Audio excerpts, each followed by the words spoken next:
Baik, sekali lagi selamat malam untuk kita semua. Terima kasih atas partisipasi dari Bapak Ibu semua. Salam sehat untuk kita semua, salam kudus buat kita semua. Ya, puji Tuhan, kita sudah menaikkan puji-pujian. Dan terima kasih untuk Pak Pendeta Pardosi. Terima kasih untuk semua. Ya, terima kasih atas kehadiran kita semuanya. Baik, kita langsung saja berdoa untuk kita masuk ke pemberitaan firman Tuhan. Mari kita berdoa.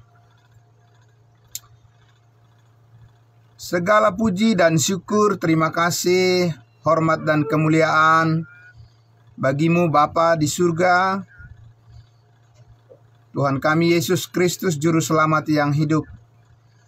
Begitu besar berkat-Mu kepada kami Tuhan, dan Engkau mengaruniakan kepada kami Roh Kudus untuk menolong kami agar dapat memahami, dapat mengerti kehendak-Mu bagi kami semua, dan itu bisa kami bagikan kepada semua orang. Terima kasih Tuhan untuk segala pekerjaan yang baik yang telah kami lakukan dalam satu hari ini.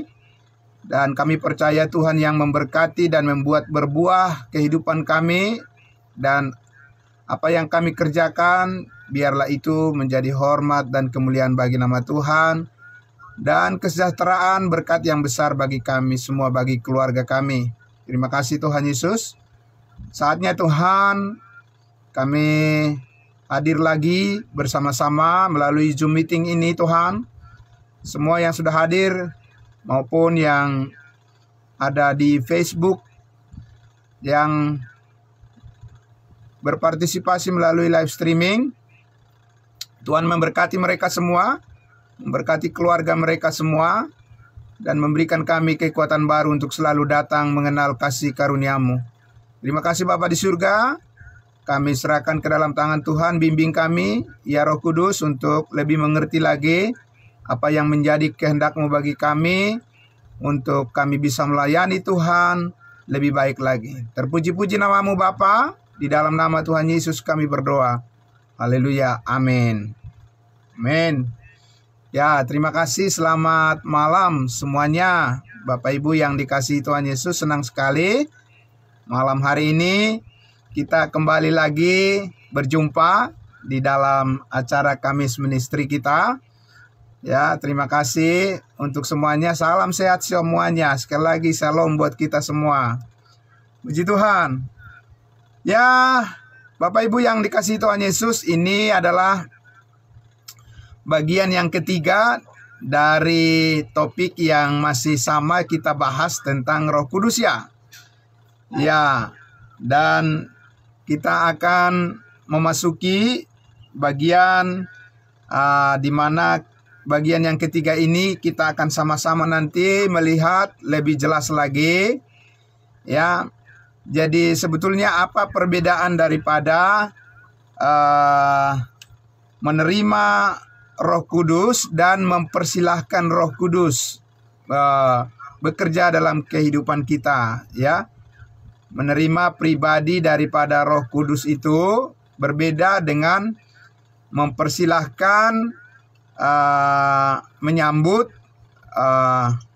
Roh Kudus, menaati kehendaknya sehingga dia memenuhi hidup kita, ya, memenuhi dengan segala kehendaknya bagi kehidupan kita sebagai orang-orang percaya, sebagai orang kudusnya Tuhan. Oke, baiklah. Saya akan memulai dengan menyampaikan kepada Bapak Ibu semua bahwa tadi sudah saya sampaikan bahwa kita harus mengerti, memahami tentang Roh Kudus ini, kehadirannya, kemudian peranannya memenuhi hidup kita.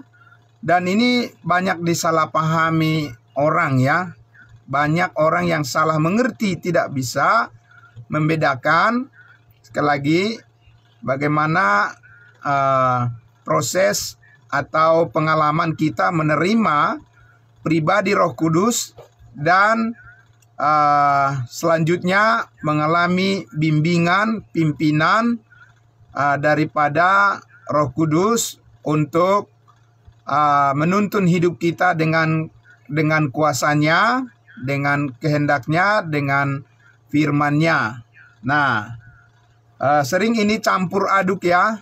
Jadi sering dicampur adukan oleh orang yang belum begitu memahami. Tapi malam ini saya mau menyampaikan kepada Bapak Ibu semua bahwa kita harus membedakan bahwa kita hanya menerima satu kali pribadi daripada Roh Kudus.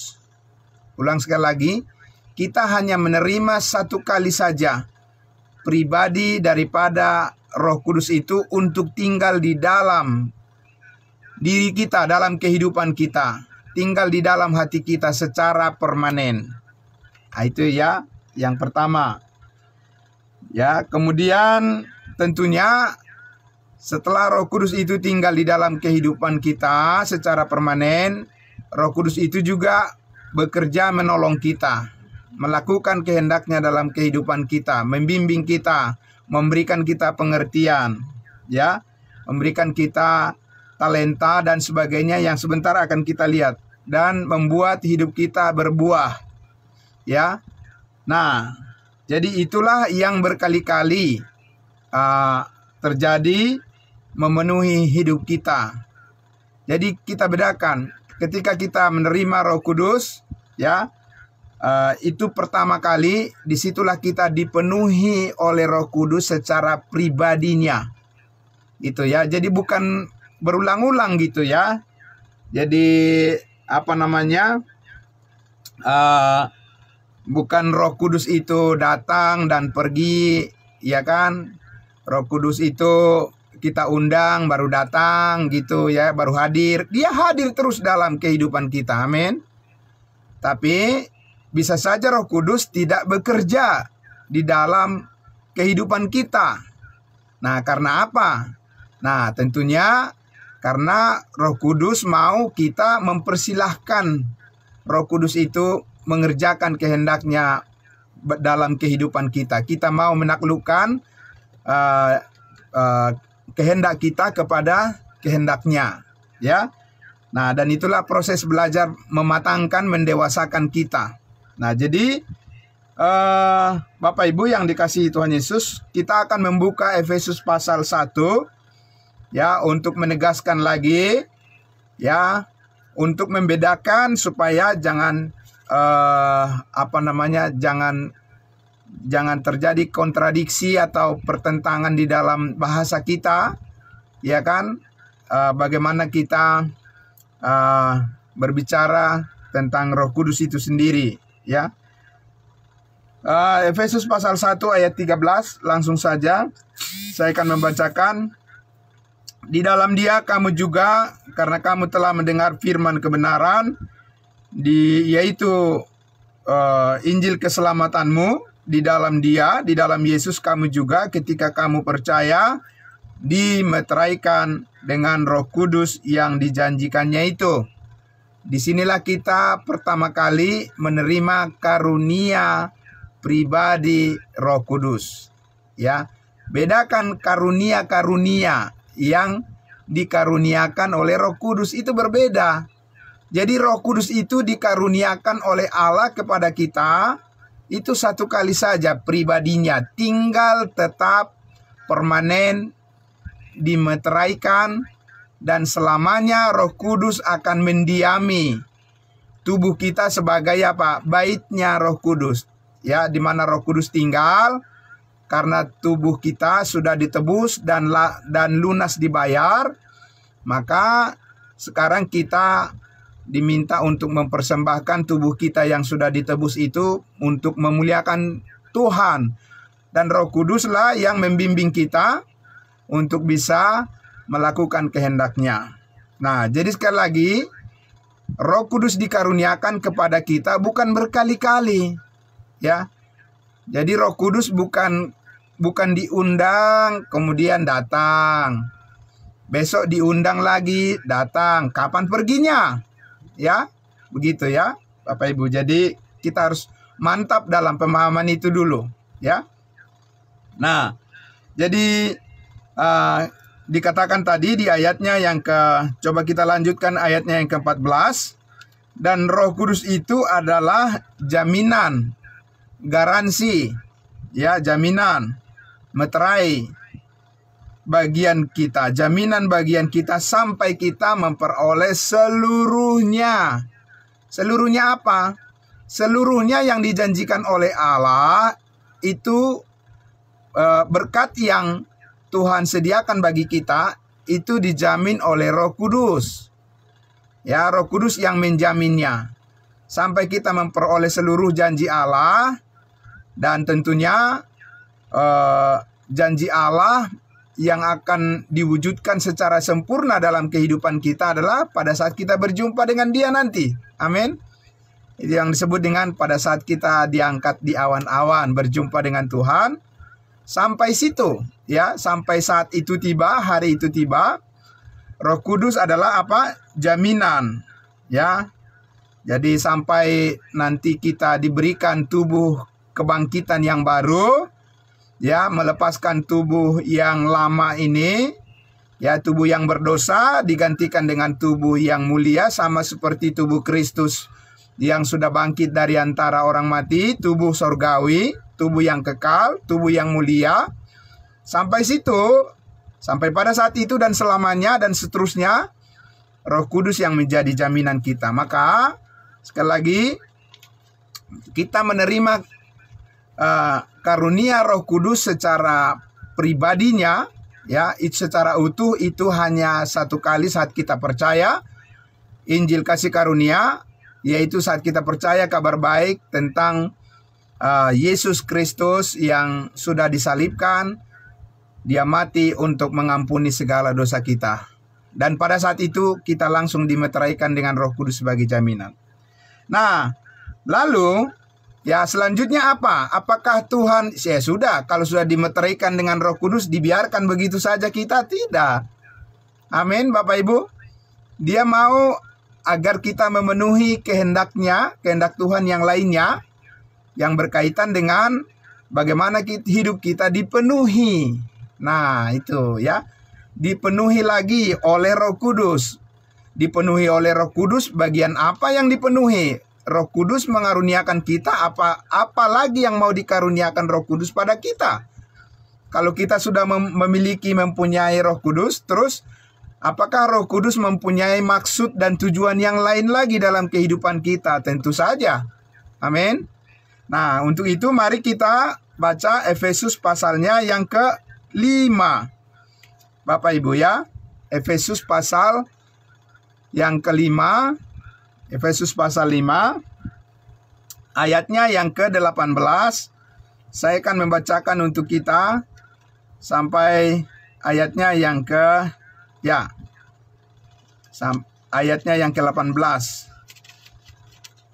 Saya membaca sampai ayatnya yang ke-20 ya. Ya, kita dengarkan baik-baik. Ini dikatakan, Efesus pasal 5 ayat 18. Dan janganlah kamu mabuk oleh anggur, karena anggur menimbulkan hawa nafsu. Ya, tetapi hendaklah kamu penuh atau dipenuhi dengan Roh Kudus, atau dipenuhi oleh Roh Kudus. Jadi dikatakan janganlah kamu mabuk oleh anggur. Nah, kenapa di sini mabuk itu berarti dikendalikan? Ya, kalau orang mabuk itu sudah dikendalikan oleh mabuk oleh anggur, oleh minuman keras, berarti orang itu sudah dikendalikan oleh minuman keras. Pengaruh daripada minuman keras itu kan, jadi perasaan dan pikirannya nggak karu-karuan, gitu ya, orang yang mabuk itu. Nah, jadi dikendalikan sehingga menjadi tidak normal atau tidak stabil lagi, ya, pikiran dan perasaannya. Nah, jadi dikatakan karena anggur menimbulkan hawa nafsu, itu berarti hal yang negatif. Kalau orang yang mabuk itu hal-hal yang negatif yang akan terjadi. Tetapi hendaklah kamu penuh dengan Roh Kudus, dipenuhi dengan Roh Kudus. Ya. Nah, dipenuhi dengan Roh Kudus itu, apalagi yang mau dipenuhi, kan Roh Kudus sudah ada di dalam kita secara utuh. Secara pribadi sudah permanen tinggal dalam diri kita. Apalagi yang mau dipenuhi?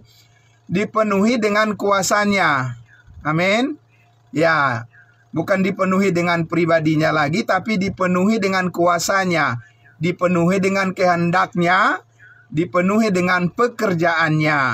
Nah, sekarang kita lihat pekerjaannya itu seperti apa. Pekerjaan Roh Kudus yang mengendalikan kita, yang menguasai kita, ya, yang mengarahkan kita, yang membimbing kita itu contohnya bagaimana? Nah, ayat 19 itu. Ayat 19 kita lanjut. Dan berkata-katalah seorang kepada yang lain dalam mazmur, kidung puji-pujian, dan nyanyian rohani, bernyanyi dan bersoraklah bagi Tuhan dengan segenap hati. Jadi kita sekarang tahu kalau begitu adalah merupakan kehendak daripada Roh Kudus ingin memenuhi kita, memenuhi hidup kita, apabila kita bersedia ya untuk menaikkan puji-pujian kepada Tuhan. Amin. Tapi puji-pujian sekali lagi dikatakan situ mazmur itu adalah ada syairnya. Ya, ada syair, ada kata-kata yang memuliakan Tuhan di situ di dalam pujian itu. Ya. Dan juga dikatakan puji-pujian tentu harus ada juga musiknya kan? Begitu ya Bapak Ibu ya. Jadi tidak menyanyi tapi nggak ada artinya gitu, nggak ada kata-kata yang diungkapkan, hanya la la la la la la la la la, ya nggak tahu apa, ya kan? Nggak mengerti ya apa maksudnya la la la la la la dan sebagainya. Harus ada yang dinyanyikan, ya kan? Jadi pimpinlah jalanku Roh Kudus. Nah, di situ ada syairnya. Ya, ada mazmurnya dan juga ada musiknya, ya. Tapi syairnya harus benar. Ya, jangan musiknya bagus tapi syairnya bertentangan dengan pengajaran. Contohnya, berhembuslah Roh Kudus. Berhembuslah Roh Kudus, bagaimana Roh Kudus berhembus, ya kan? Nah, itu misalnya ada musiknya, ada syairnya tapi salah, keliru. Ya kan? Karena Roh Kudus tidak berhembus, dia sudah tinggal di dalam kehidupan kita secara permanen. Amin. Kalau berhembus kan, ya itu udah jauh kemana-mana itu menggelinding. Ya. Nah itu, jadi itu dikendalikan oleh Roh Kudus adalah kita menyanyikan pujian, benar syairnya, dan juga ada nadanya, gitu ya. Yang bisa terdengar secara harmonis, itu contohnya ya. Dan di situ kita lihat ya Bapak Ibu, di ayatnya yang ke-20 dikatakan ayat 19 tadi sedikit lagi, kidung puji-pujian bagian B-nya dan nyanyian rohani, bernyanyilah dan bersoraklah bagi Tuhan dengan segenap hatimu. Amin. Bersoraklah bagi Tuhan dengan segenap hati. Kenapa? Karena kita tahu ada Roh Kudus di dalam hati kita. Amin. Dan untuk menghargai daripada Roh Kudus yang ada di dalam, yang ada di dalam hati kita, maka kita harus menyanyi dengan sepenuh hati. Jangan setengah hati nyanyinya. Kan begitu ya, Bapak Ibu ya. Jadi kalau kita menyanyi itu yang serius lah gitu ya. Yang serius, yang benar-benar memang datang dari hati karena ada ucapan syukur kepada Tuhan, ya, ada ucapan syukur kepada Roh Kudus karena kita sudah diselamatkan. Amin. Karena kita sudah diampuni dari segala dosa kita, karena kita sudah dibenarkan, karena kita sudah ditebus dengan cuma-cuma ya oleh darahnya, karena kita sudah ada jaminan kepastian masuk surga, karena kita dijanjikan dan dikaruniakan oleh Tuhan segala berkat rohani di dalam sorga. Karena kita diberikan kesehatan yang baik, karena hidup keluarga kita dipelihara oleh Tuhan, diberikan kita rezeki dan segala berkat untuk memenuhi apa yang kita butuhkan, dan macam-macam hal yang lain, banyak hal yang membuat kita bersyukur kepada Tuhan dengan segenap hati kita. Amin. Nah, itu karena kita tahu ada Roh Kudus tinggal di dalam diri kita, dalam hati kita. Maka dikatakan di situ, hendaklah kamu apa? Bernyanyi dan bersoraklah bagi Tuhan dengan segenap hatimu. Karena ada Roh Kudus di dalam hati kita, dan Roh Kudus itu memberikan kita kekuatan untuk memuji Dia. Amin. Roh Kudus itu menguatkan hati kita, sehingga kita dengan damai sejahteranya bisa kita memuliakan Tuhan dengan puji-pujian yang kita naikkan, ya. Jadi bukan menyanyi dengan pura-pura, tetapi menyanyi dengan sungguh-sungguh hati karena kita menghargai Roh Kudus yang sudah tinggal di dalam diri kita, dalam kehidupan kita, dalam hati kita. Nah, itu. Kemudian ya, dikatakan di ayat 20 itu, ucaplah syukur senantiasa atas segala sesuatu dalam nama Tuhan kita Yesus Kristus kepada Allah dan Bapa kita. Jadi ini bukan lagi berbicara tentang Roh Kudus yang pribadi daripada Roh Kudus yang datang dan pergi, lepas, terikat dan seterusnya, ya. Tapi ini adalah berbicara daripada pekerjaan Roh Kudus yang dalam kehidupan kita, di mana Roh Kudus terus menguatkan kita dan mendewasakan kita supaya kita bisa melayani Dia, melayani Tuhan, melayani Roh Kudus, dan menaklukkan kehendak kita kepada kehendaknya. Ya, jadi sekali lagi untuk pendewasaan kita, pematangan diri kita sebagai anggota tubuh Kristus, agar kita bisa lebih efektif melayani Dia. Amin. Supaya lebih efektif melayani Tuhan, tepat sasaran, gitu, nggak bias, dan nggak menyimpang daripada program Tuhan, ya, Bapak Ibu, ya. Ya, puji Tuhan. Oke. Nah, jadi itu harus dibedakan. Jadi karena itu tidak tepat kalau kita bilang kita mengundang Roh Kudus. Tidak. Kalau kita mengundang itu berarti posisi antara kita dengan yang kita undang itu ada jarak yang jauh. Ya. Begitu. Kalau kita dengar banyak orang berdoa, Roh Kudus, hadirlah di tempat ini. Nah, kita bertanya, memang Roh Kudus tidak ada di situ? Kalau tidak ada Roh Kudus di situ, berarti roh lain, kan? Kan begitu, roh halus gitu, ya. Ya. Roh Kudus pasti ada di dalam diri dan di dalam persekutuan yang kudus. Makanya, ya kan, kalau kita punya gereja, kita punya jemaat, jangan kita bilang jemaat kita itu, jemaat yang bersama-sama dengan kita itu adalah orang-orang berdosa. Ya, karena tidak mungkin Roh Kudus ada di dalam orang-orang berdosa, tapi adalah orang-orang kudus. Roh Kudus ada di tengah-tengah mereka, dan bahkan Roh Kudus tinggal di dalam kehidupan daripada setiap orang-orang kudusnya Tuhan, karena kita tentu mengerti bahwa kekudusan kita adalah kekudusan yang dikaruniakan oleh Roh Kudus atas iman kita, melalui iman kita kepada pengorbanan Yesus Kristus yang sudah disalibkan di atas Kalvari, ya. Nah, Bapak Ibu yang dikasihi Tuhan Yesus, jadi sekali lagi dipenuhi oleh Roh Kudus itu tentunya berkaitan dengan dipenuhi oleh Roh Kudus, bukan lagi berkaitan dengan tentang pribadi Roh Kudus, tapi tentang pekerjaannya. Amin. Jadi kalau kita ambil contoh misalnya ilustrasinya, kalau ketika kita lahir ke dunia ini, kita memiliki organ tubuh yang lengkap, ya. Nah, tetapi kita perlu diasuh oleh orang tua kita, Ya, kita dibesarkan supaya kita menjadi dewasa. Amin.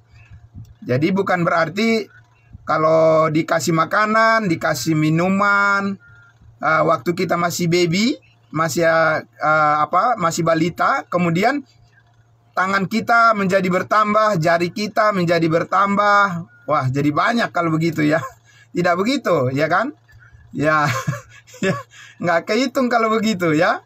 Karena pribadi kita sudah lahir secara utuh, amin. Ya, seluruh kelengkapan daripada tubuh kita sudah dihadirkan, tapi perlu dikuatkan, amin. Perlu dikuatkan sehingga perlu diasuh supaya apa? Ya, supaya bisa jadi dewasa. Nah, begitu ya, Bapak Ibu ya. Ya, itu bedanya.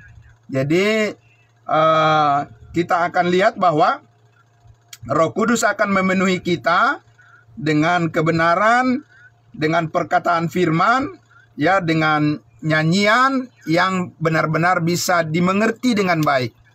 Ulang sekali lagi, nyanyian yang kita mengerti dengan perkataan, dengan bahasa, ya, yang cocok, yang sesuai dengan kehendak Tuhan, yang sesuai dengan programnya Tuhan, yang sesuai dengan firman-Nya, bukan yang sesuai dengan perasaan orang gitu ya. Jadi kalau nyanyi gemetar-gemetar gitu ya, nyanyi gemetar-gemetar, kemudian nanti mulai ada keluar bahasa-bahasa apalah itu yang tidak kita mengerti. Ya, itu bukan sedang dipenuhi oleh Roh Kudus itu. Ya kan? Nah, itu. Jangan sampai dipenuhi oleh roh halus gitu ya. Karena apa? Roh halus itu nggak ngerti kita bagaimana dia, seperti apa dia kan. Tapi Roh Kudus harus bisa dimengerti dengan jelas. Ya, melalui perkataan, ya, melalui pembicaraan, dan melalui apa yang kita ungkapkan begitu. Orang lain harus bisa mengerti. Nah, itu makanya kita terus belajar firman, Bapak Ibu, supaya ketika kita menolong orang lain untuk mengerti firman, jangan membuat mereka jadi bingung. Dan Roh Kudus tidak bisa bekerja dari pemberitaan kita seperti itu ya. Tapi kalau kita belajar terus firman Tuhan, kemudian kita mengerti dengan baik, kemudian kita mengajarkan firman Tuhan kepada orang lain, atau menyaksikannya kepada orang lain, orang yang mendengar itu harus benar-benar bisa mengerti dengan baik, harus paham betul dia, ya kan? Harus dia mendapatkan satu gambaran yang jelas tentang apa yang dikehendaki oleh Tuhan. Amin. Contoh, ya, kalau kita lihat dalam 1 Timotius 2 ayat 3 dan 4, 1, 2, 3, 4. Itu jelas sekali ya.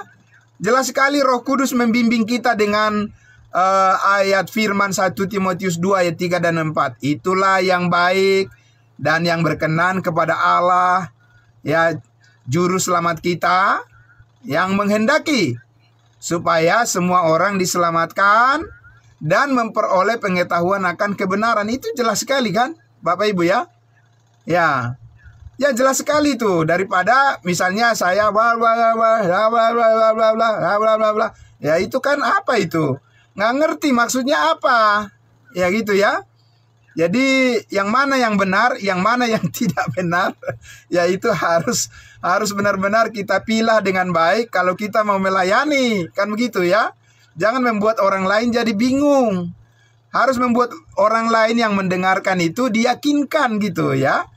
Nah, kalaupun misalnya ketika kita menjelaskan Injil Kristus pertama kali dia belum begitu paham, tidak apa-apa, kita ulang lagi dengan penuh kesabaran, dengan penuh doa, ya, dengan bergantung pada pimpinan hikmat daripada Roh Kudus.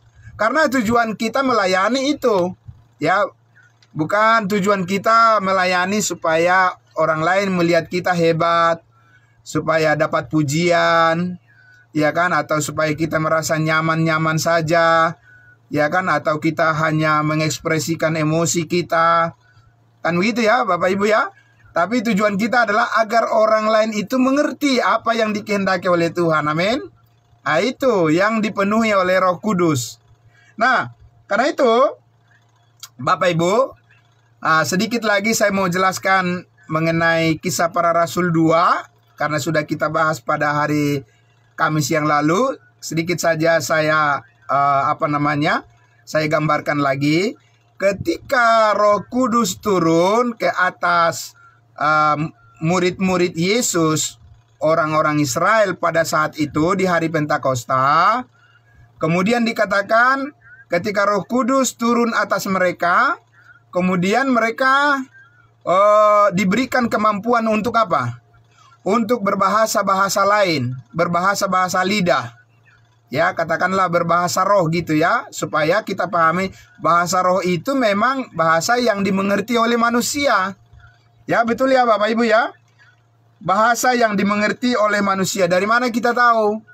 Karena di Kisah Para Rasul 2 itu dikatakan, datanglah semua orang-orang Israel atau orang-orang Yahudi dari bangsa-bangsa lain pada hari Pentakosta itu, dan mereka menyaksikan murid-murid Yesus itu berbicara ya di dalam suatu berbicara dengan bahasa yang tanpa mereka pelajari sendiri ya, tapi Roh Kudus itu bisa menerjemahkannya ke dalam bahasa-bahasa daripada bangsa-bangsa yang dimana tinggal orang-orang Yahudi yang datang pada saat itu dari bangsa-bangsa lain yang datang ke Yerusalem, ya, yaitu antara lain dikatakan apa? Ada orang Roma, ada orang Arab, ya, dan seterusnya. Ada paling sedikit berapa itu? Ada paling sedikit 15 ya. 15 bahasa waktu itu yang mereka dengar, yang walaupun murid-murid Yesus pada saat itu mereka tidak tahu bahasa-bahasa daripada bangsa-bangsa lain itu, tapi Roh Kudus itu ketika memenuhi mereka, ya, memenuhi murid-murid itu, mereka diberikan kemampuan untuk menyampaikan pesan daripada kehendak Tuhan sehingga menjadi jelas, ya, menjadi jelas bagi orang-orang lain, ya, yang mendengar itu, menjadi jelas mereka mengerti dari bahasa roh yang mereka sampaikan. Jadi bahasa roh itu bisa nggak dimengerti Bapak Ibu dengan bahasa manusia? Ya harus. Ya kalau nggak mengerti ya kan? Bahasa roh yang kita dengar sekarang ini di gereja-gereja kan? Sikilaba-laba, laba-laba, sambarambase, sekilaba-laba, sambarambase. Itu apa? Ya kan? Itu apa? Karena itu tidak dimengerti. Bahasa roh itu dimengerti. Ya kan? Nah kalau kita lihat di 1 Korintus 14 kan Paulus bilang apa? Harus ada penerjemahnya. Amin. Kalau tidak ada penerjemahnya, kalau ada orang berbicara bahasa roh, harus ada penerjemahnya. Kalau tidak ada, Paulus bilang apa? Berhenti. Karena apa? Karena Paulus katakan, lebih baik kita menyampaikan kepada orang lain bahasa 5 kata saja yang dapat dimengerti daripada beribu-ribu kata tapi nggak jelas entah apa itu. Ya, jadi dipenuhi oleh Roh Kudus itu adalah membuat orang lain menjadi mengerti. Amin. Mengerti kehendak Tuhan baginya. Apa pesan Tuhan? Ya, itu yang disebut dengan dipenuhi dengan Roh Kudus. Bukannya membuat orang lain jadi bingung apa ya?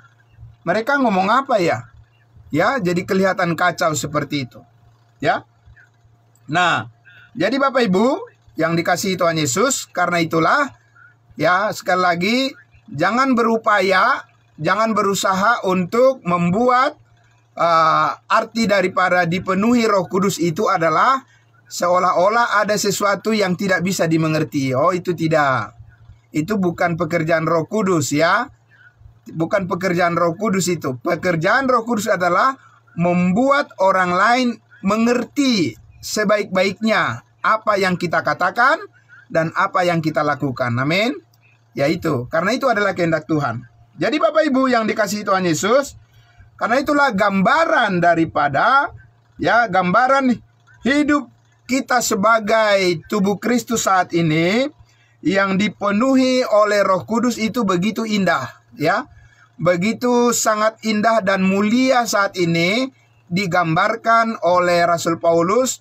Hidup yang dipenuhi oleh Roh Kudus saat ini, yaitu kita sebagai orang percaya, sebagai anggota tubuh Kristus itu, kita benar-benar dikendalikan oleh Roh Kudus berdasarkan kuasa firman-Nya. Amin.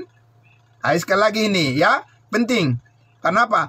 Roh Kudus bukan bekerja secara misterius. Tidak. Ya, seperti orang-orang kadang luar biasa ya, Tuhan itu ya bekerja secara misterius. Enggak. Tuhan tidak bekerja secara misterius. Tuhan bekerja secara terang benderang melalui firman-Nya. Amin. Ya, tapi kalau orang tidak mengerti firman-Nya, seolah-olah Tuhan itu bekerja seperti apa namanya ya. Makanya Paulus selalu mengingatkan Timotius, jauhilah tahayul. Ya, jauhilah tahayul, jauhilah dongeng-dongeng yang tidak jelas kebenarannya. Ya kan? Karena apa? Karena itu menyesatkan banyak orang. Kan gitu ya. Tapi dikatakan apa? Peliharalah harta yang indah, apa yang telah kamu dengar daripadaku, apa yang telah kamu lihat daripadaku, ya, semua yang kuajarkan kepadamu, percayakanlah itu kepada orang-orang yang dapat dipercaya untuk meneruskan pengajaran yang sehat, supaya pikiran orang-orang yang mendengarnya juga jadi sehat. Amin. Ya, kan Roh Kudus bekerja melalui pikiran kita juga. Kalau pikiran kita kacau, bagaimana? Tindakan kita juga pasti kacau. Tapi Roh Kudus bekerja melalui pikiran kita. Makanya Roma 12 itu ya jelas sekali mengatakan apa? Janganlah kamu serupa dengan dunia ini, tetapi apa? Berubahlah, ya, transform. Berubahlah oleh pembaharuan apa? Oleh pembaharuan akal budimu atau pembaharuan pikiranmu, ya. Karena Roh Kudus bekerja melalui pikiran kita juga. Maka Paulus mengatakan apa? Pikirkanlah perkara yang di atas dan bukan yang di bumi. Pikirkanlah perkara yang di atas. Dan juga Paulus katakan, hendaklah kamu mengenakan pikiran dan perasaan yang terdapat di dalam Kristus Yesus. Jadi Bapak Ibu, luar biasa. Dari situlah Roh Kudus saat ini mengendalikan kita untuk mengerti kehendaknya bagi kita. Apabila kita memikirkan tentang apa yang dikatakannya di dalam firman-Nya. Jadi bukan secara misterius tidak bisa dijelaskan. Pasti bisa dijelaskan. Karena apa? Itulah makanya Paulus berdoa kepada jemaat kudusnya Tuhan. Ya, dia katakan apa? Aku berdoa supaya kamu dipenuhi dengan pengertian, agar kamu mengerti pengharapan apakah yang disediakan oleh Tuhan bagi orang-orang kudusnya, yaitu betapa panjangnya, betapa lebarnya, betapa tingginya, betapa dalamnya kasih Kristus, melampaui akal kita sendiri. Ya, karena pikiran kita diperbaharui dengan kebenaran, maka kita berpikir, bertindak sebagaimana kebenaran itu sendiri di dalam kehidupan kita. Ya, itulah hikmat Tuhan yang melebihi daripada pikiran kita sendiri. Jadi itu doa daripada Paulus, agar kita dipenuhi dengan Roh Kudus. Bapak Ibu Saudara, Roh Kudus memenuhi kita dengan pengertian-pengertian melalui firman-Nya yang kita pelajari dan kita percayai. Itu adalah merupakan kebenaran yang Tuhan kerjakan di dalam kehidupan kita. Amin. Ya, begitu Bapak Ibu. Jadi sekali lagi harus dibedakan ya antara pribadi daripada Roh Kudus yang sudah tinggal di dalam permanen di dalam diri kita, dan pekerjaan Roh Kudus memenuhi kita dengan firman kebenarannya, ya, supaya kita menjadi dewasa dan dimampukan untuk melayani Dia. Nah, itulah sebabnya Roh Kudus juga mengaruniakan kepada kita ya yang disebut dengan karunia melayani, ya. Coba kita lihat Bapak Ibu di dalam Roma pasal 12. Roma pasal 12. Saya akan membaca untuk kita Roma pasal 12, ya. Roma pasal 12 ayatnya yang keempat sampai ayatnya yang ke-8 ya. Begini firman Tuhan. Begini bunyi firman Tuhan, dikatakan Roma pasal 12 ayatnya yang keempat. Mulai dari ayat 4 sampai ayatnya yang ke-8. Sebab sama seperti pada satu tubuh, kita mempunyai banyak anggota. Amin. Jadi kita ini mempunyai satu tubuh tapi banyak anggotanya. Ada tangan, ada jari, ada kaki, ada telinga, mata, dan seterusnya. Ya, jadi satu tubuh banyak anggotanya. Ya. Demikian, maaf, saya ulang lagi. Sebab sama seperti pada satu tubuh kita mempunyai banyak anggota, tetapi tidak semua anggota itu mempunyai tugas yang sama. Nah, ini dia. Jadi Tuhan, Roh Kudus akan membimbing kita di dalam tugas panggilan yang dipercayakan kepada kita. Tapi tidak sama tugas daripada setiap anggota itu. Ya, tangan dengan kaki tidak sama fungsinya, bukan? Tidak sama. Mulut dengan telinga, dengan mata tidak sama fungsinya. Ya, tetapi itu semuanya adalah bagian dari tubuh itu yang tidak terpisahkan satu dengan yang lain. Ya. Nah, di ayat 5, demikian juga kita walaupun banyak adalah satu tubuh di dalam Kristus. Amin. Nah, ini yang sangat luar biasa. Roh Kudus saat ini bekerja melalui tubuh Kristus. Ya, melalui tubuh Kristuslah Roh Kudus menguatkan ya kita di dalam kesaksian kita tentang kebenarannya. Ya. Nah, di ayatnya yang ke berapa tadi? Ayat 5, demikian juga kita walaupun banyak adalah satu tubuh di dalam Kristus, tetapi kita masing-masing adalah anggota yang seorang terhadap yang lain. Ya, jadi tidak bisa dipisahkan. Namanya juga anggota tubuh. Ya, tangan, ya jari, semuanya melekat pada tubuh itu. Itu adalah satu satu kesatuan, satu organisme yang hidup. Amin. Ya, satu organisme yang hidup dan yang kekal. Begitu ya. Ya, itu sebabnya kita tidak percaya bahwa orang yang sudah diselamatkan itu suatu saat akan ada yang hilang. Ya, atau keselamatan seseorang bisa hilang. Tidak ada, tidak bisa. Karena apa? Karena semua orang yang sudah diselamatkan itu sudah dibaptiskan ke dalam tubuh Kristus oleh Roh Kudus. Amin. Jadi Roh Kudus mengambil orang yang percaya kepada Yesus, percaya pada Injil keselamatan, Yesus mati hapus segala dosa. Roh Kudus mengambilkan orang percaya itu, ya, dikeluarkan dari Adam yang berdosa, kemudian dimasukkan ke dalam tubuh Kristus yang kudus. Amin. Dan itu permanen untuk selama-lamanya. Puji Tuhan. Itu artinya apa? Roh Kudus ada tinggal di dalam kita sampai selamanya, memberkati kita dan menguatkan kita dan memakai hidup kita untuk melayani Dia. Amin. Nah, karena itulah dikatakan di ayat 6, demikianlah kita mempunyai karunia, ya, atau biasa disebut talenta, ya, yang dianugerahkan, karunia yang berlain-lainan menurut kasih karunia yang dianugerahkan kepada kita. Ya, jika karunia itu adalah untuk bernubuat, baiklah kita melakukannya sesuai dengan iman kita. Tentu saja tidak ada lagi sekarang orang yang bisa dikatakan bernubuat. Nubuat itu sudah ada di mana? Di dalam Alkitab. Amin. Jadi kalau kita ingin mengetahui tentang nubuat, ya ada di sini semua. Di kitab Perjanjian Lama begitu banyak nubuat. Nah, kita belajar di situ, ya. Dan kemudian pengertian-pengertian daripada nubuat di dalam Alkitab itu kita ajarkan atau kita sampaikan, kita saksikan kepada orang lain, agar orang lain mengerti apa maksud daripada nubuat yang ada di dalam Alkitab ini. Amin. Ya. Kemudian dikatakan ya, di ayatnya yang ke-7, jika karunia untuk melayani, baiklah kita melayani. Jika karunia untuk mengajar, baiklah kita mengajar.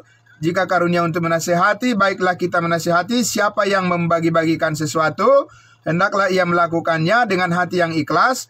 Siapa yang memberi pimpinan, hendaklah ia melakukannya dengan rajin. Siapa yang menunjukkan kemurahan, hendaklah ia melakukannya dengan sukacita. Inilah ya semua sebagian, ya masih sebagian dari daftar daripada pekerjaan Roh Kudus yang memampukan kita di dalam tubuh Kristus untuk bisa saling melayani satu dengan yang lain. Amin. Dan ini perlu didukung dengan pengertian yang benar. Amin Bapak Ibu. Supaya apa? Supaya ketika kita melayani, ya, ketika kita melayani, kita bukan mencari pujian dari orang lain. Bukan mencari supaya kita dipuji atau supaya kita dihormati, tidak, bukan begitu, ya. Apa Ibu ya? Nah, jadi karena itu ya di sini Paulus mengatakan bahwa kita mempunyai karunia yang berlain-lainan, karunia yang berbeda-beda. Supaya apa? Supaya kita satu dengan yang lain bisa saling melengkapi. Amin. Nah, itu supaya bisa saling menguatkan. Dan kita harus mengizinkan atau kita harus mempersilahkan Roh Kudus untuk mendewasakan kita semua dengan kebenaran firman-Nya, agar kita bisa efektif memberikan peranan atau kontribusi menurut karunia yang diberikan oleh Roh Kudus kepada kita semua, membangun tubuh itu, membangun tubuh Kristus, ya. Jadi bukan untuk menjadi gagah-gagahan. Amin. Ya, bukan untuk menjadi suatu kesombongan, tetapi menjadikan kita menjadi pribadi yang rendah hati, karena itu adalah buah daripada Roh Kudus, ya. Menjadikan kita menjadi orang yang rendah hati, agar kita bisa melayani saudara-saudara kita untuk saling melengkapi satu dengan yang lain, bukan untuk saling berbegah satu dengan yang lain. Karena itu bukan pekerjaan Roh Kudus, ya kan? Ya, karena buah roh ialah kasih, ya, dan seterusnya, ya. 9 buah roh ada di Galatia pasal 5 itu disebutkan. Jadi Bapak Ibu Saudara, dikendalikan, kembali lagi tadi, dipenuhi oleh Roh Kudus berarti dikendalikan, dikontrol oleh kuasa daripada Roh Kudus melalui kebenaran firman-Nya. Amin. Jadi bagaimana kita bisa dibimbing atau dikendalikan oleh Roh Kudus adalah kalau kita mempunyai pengertian akan firman-Nya. Karena kalau kita misalnya tidak mempunyai pengertian terhadap kebenaran firman Tuhan, ya kita tidak bisa dipakai oleh Roh Kudus karena kita mempunyai egoisme yang tinggi. Kita mempunyai ada rasa egois yang kita bawa dari manusia lama kita.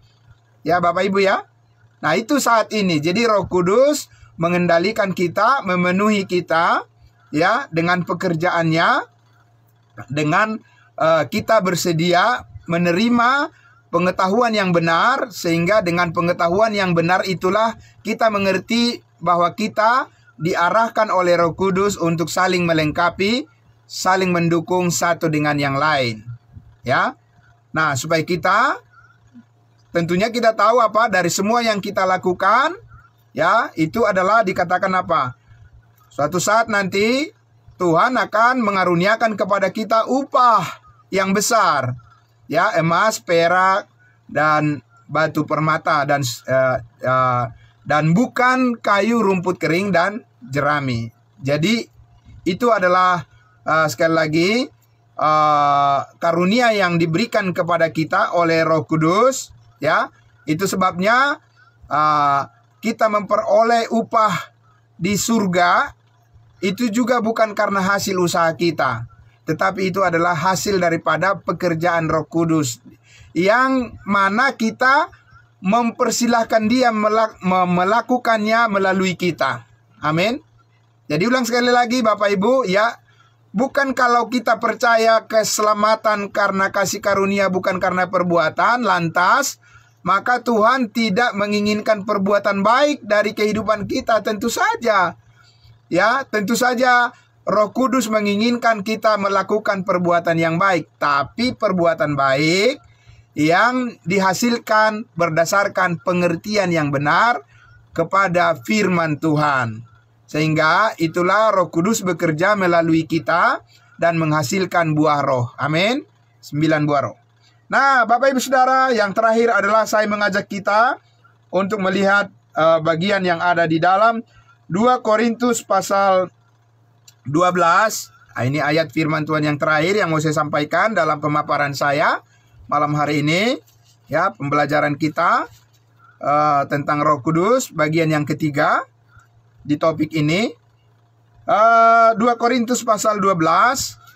Ya, 2 Korintus pasal 12. Dan kita akan melihat bagaimana kita dikendalikan oleh Roh Kudus, dipenuhi oleh Roh Kudus saat ini. Ya, ini jelas sekali. Ya, Paulus memberikan satu pernyataan melalui pengalamannya sendiri, karena dia adalah rasul kita, rasul bangsa lain. Dan Paulus mengatakan, ikutilah, jadilah pengikutku sama seperti aku pengikut Kristus, dan ikutilah teladanku, kata Paulus ya.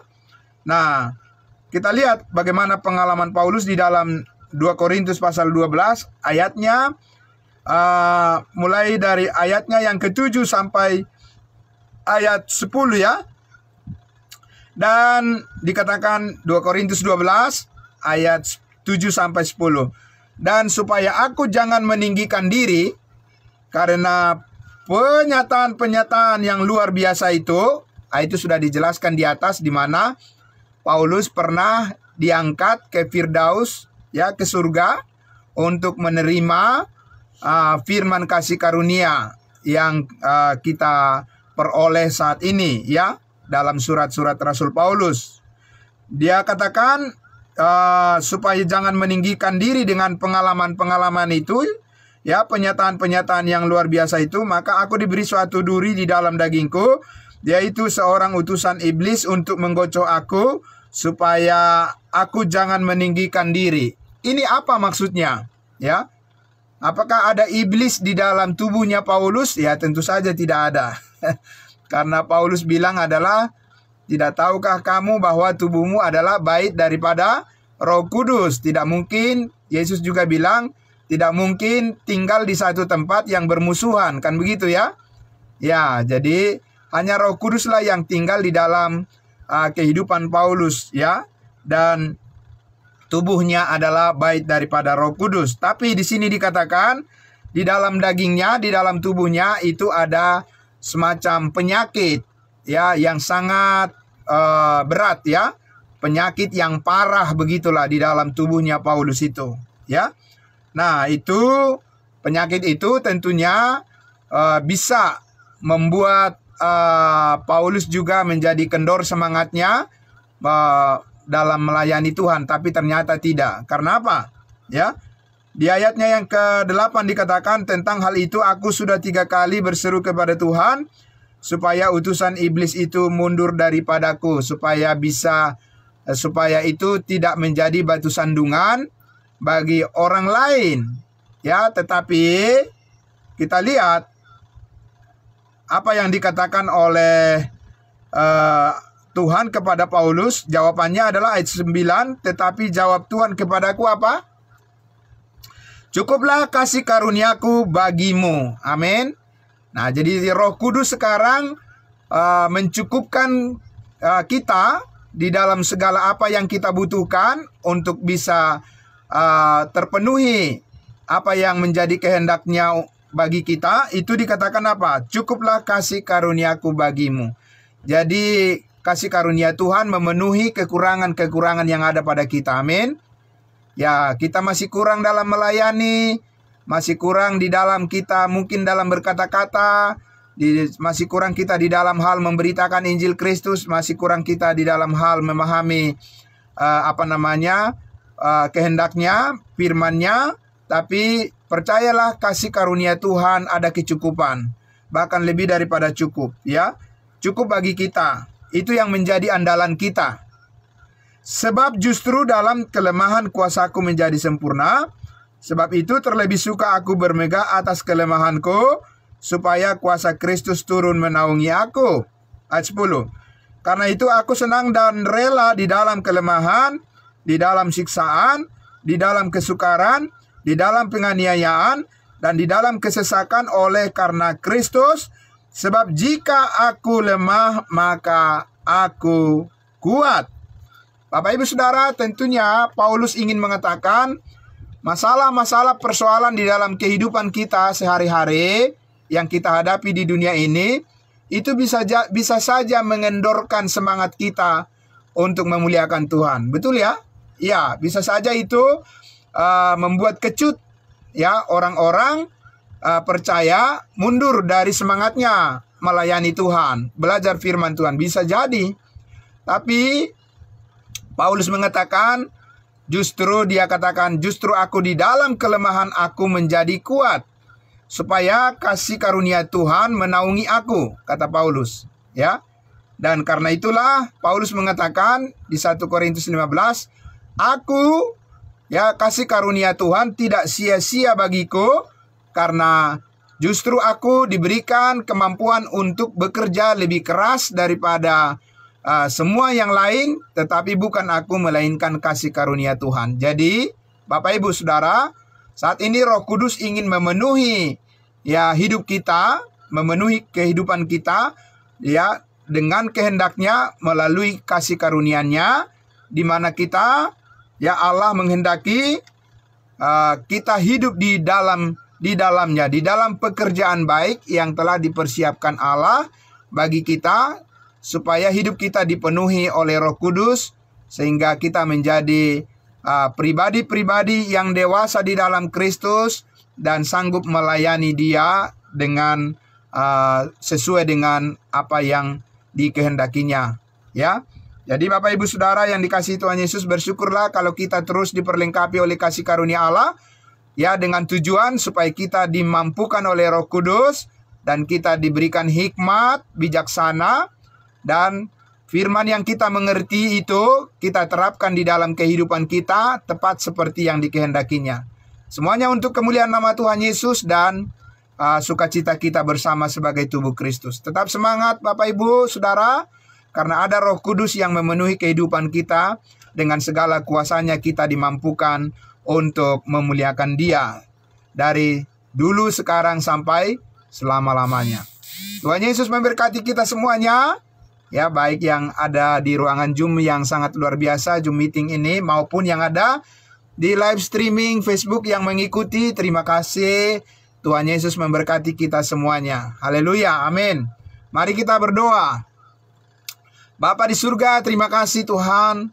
Terima kasih Engkau memeteraikan kami dengan Roh-Mu yang kudus, sehingga kami mengerti bahwa di dalam setiap perkataan kami, di dalam setiap perbuatan kami percaya Roh Kudus yang memimpin hidup kami, mengendalikan kami, sehingga apa yang kami lakukan, apa yang kami perkatakan, itu benar-benar sesuai dengan apa yang ada di dalam kebenaran firman-Mu.